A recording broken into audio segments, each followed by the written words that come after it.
కష్టంగా ఉన్నది. యేసుక్రీస్తు లేచాడు అని వార్త వినడానికి వాళ్ళకు బాధగా ఉన్నది.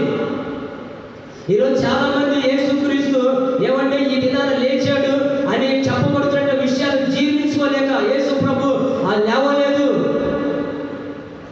ఆయన ఇక్కడ మరణం చేయించి లేచాడు అని కొంతమంది తప్పుడు బోధన చెప్పేవాళ్ళు లేకపోలేదు. యేసు మరణించాడు, సమాధి చేయబడ్డాడు, కానీ లేవలేదు అని చెప్పేటటువంటి బ్యాచ్ లేకపోలేదు. ఒక బ్యాచ్ లేస్తాడు అన్నదాన్ని జీర్ణించుకోలేనటువంటి బ్యాచ్, ఇంకొక బ్యాచ్ ఏమంటే